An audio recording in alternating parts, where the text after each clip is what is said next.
Dalam nama Bapa dan Putra dan Roh Kudus. Amin.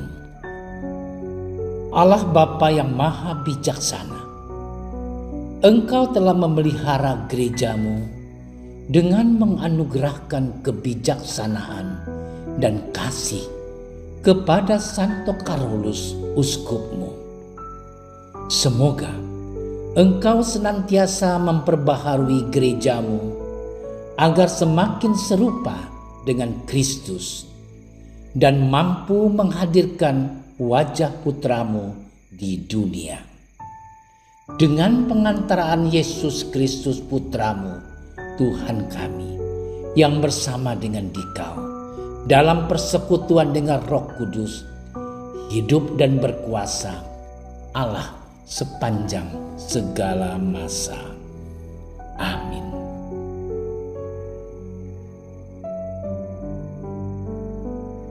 Pada suatu hari Sabat, Yesus datang ke rumah salah seorang pemimpin dari orang-orang Farisi untuk makan di situ. Semua yang hadir mengamat-amati dia dengan saksama, karena Yesus melihat bahwa tamu-tamu berusaha menduduki tempat-tempat kehormatan. Ia mengatakan perumpamaan ini kepada mereka.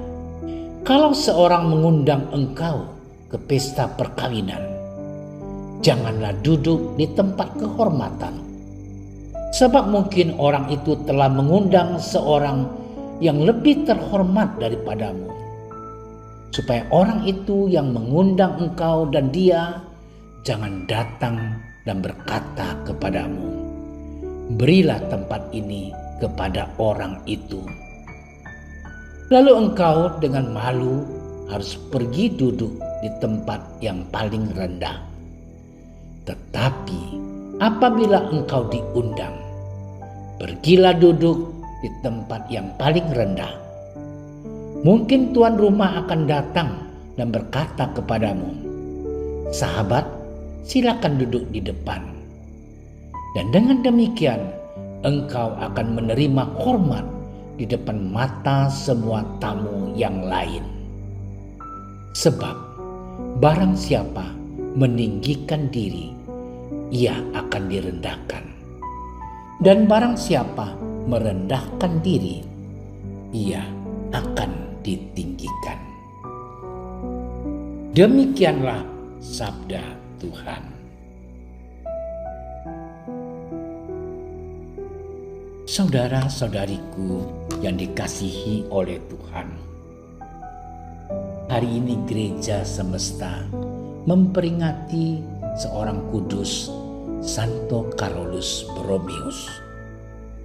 Santo Carolus Borromeus dilahirkan dalam keluarga terpandang. Ayahnya adalah seorang bangsawan dan ibunya keturunan de Medici.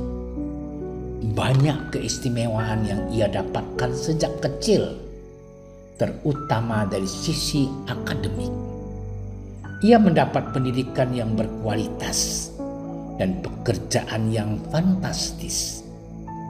Ketika menginjak usia muda oleh karena hasil nepotisme keluarga, namun karya Roh Kudus mengubah hidupnya. Bentuk nepotisme dan hal-hal yang buruk lainnya selanjutnya ditentang keras oleh Carolus Borromeus sendiri. Dengan melaksanakan keputusan Konsili Trente, Carolus ditabiskan menjadi imam pada tahun 1563. Beberapa bulan kemudian ia ditabiskan menjadi uskup dan diangkat menjadi uskup agung Milano. Carolus terkenal karena sikap hidupnya yang tidak lekat pada hal-hal duniawi. Pertobatannya yang radikal serta penyangkalan dirinya yang kuat. Saudara-saudariku yang dicintai oleh Tuhan, penginjil Lukas mengabarkan kepada kita tentang nasihat Yesus bagaimana mendapat tempat terhormat dalam kerajaan Allah. Keutamaan kerajaan Allah tidak seperti halnya merebut keistimewaan, nama besar, gelar yang banyak, jabatan yang diraih, dan lainnya di dunia ini. Seperti seorang yang diundang ke pesta nikah, janganlah mencari tempat terhormat, tapi biarkanlah kehormatan itu disematkan atau diberikan kepada kita. Barang siapa meninggikan diri, ia akan direndahkan. Dan barang siapa merendahkan diri, ia akan ditinggikan.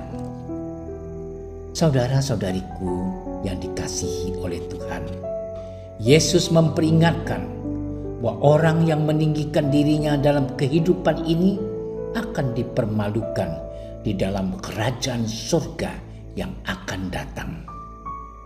Tempat kehormatan kita di hadapan Allah jauh lebih penting daripada kehormatan kita di bumi di hadapan manusia. Kehormatan semacam itu tidak dapat diperoleh dengan menonjolkan diri, sebab hal itu hanya datang melalui kerendahan hati dan sikap yang menghambakan diri, dan melalui tindakan mencari hormat yang datang dari Allah yang Esa. Saudara-saudariku yang dicintai oleh Tuhan, Santo Carolus Borromeus telah menanggalkan berbagai gelar kehormatan duniawi untuk meraih mahkota kehormatan surgawi.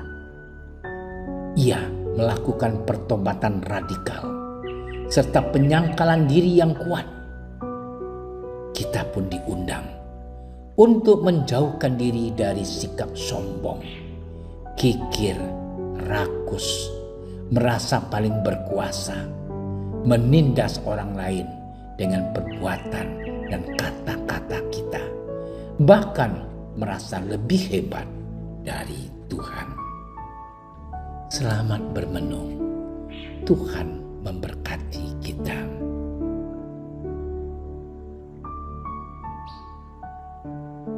Tuhan Yesus, terkadang kami berlaku kasar, sombong, dan tinggi hati terhadap orang lain, baik melalui perbuatan maupun perkataan.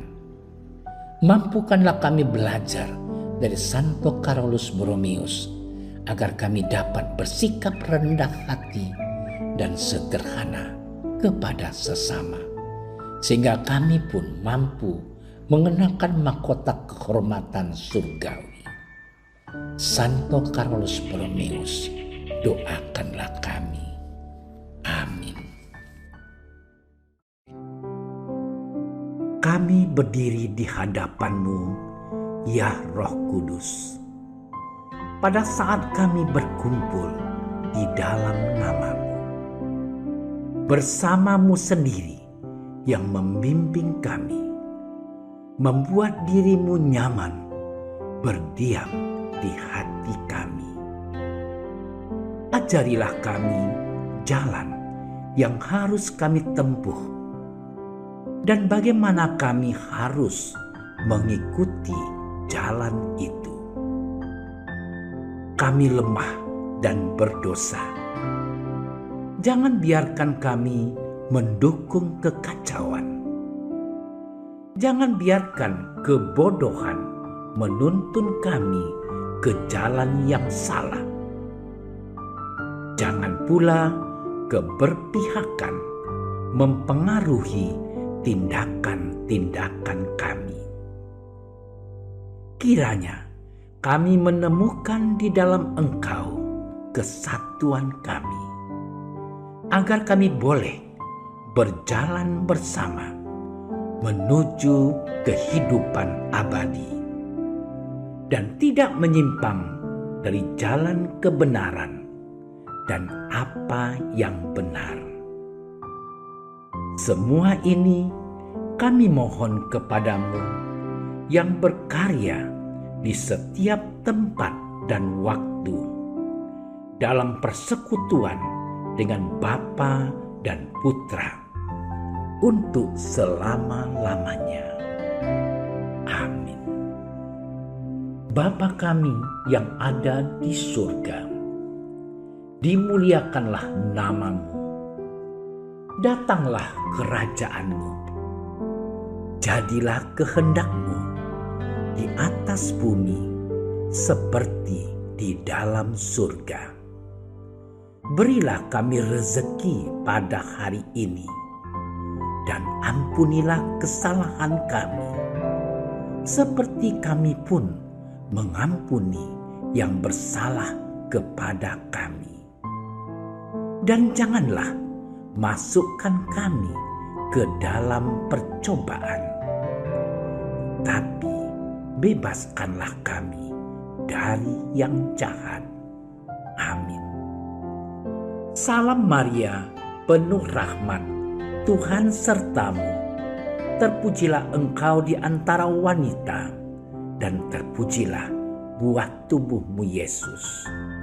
Santa Maria, Bunda Allah, doakanlah kami yang berdosa ini, sekarang dan waktu kami mati. Amin. Kemuliaan kepada Bapa dan Putra dan Roh Kudus, seperti pada permulaan, sekarang, selalu, dan sepanjang segala masa. Amin. Dalam nama Bapa dan Putra dan Roh Kudus. Amin.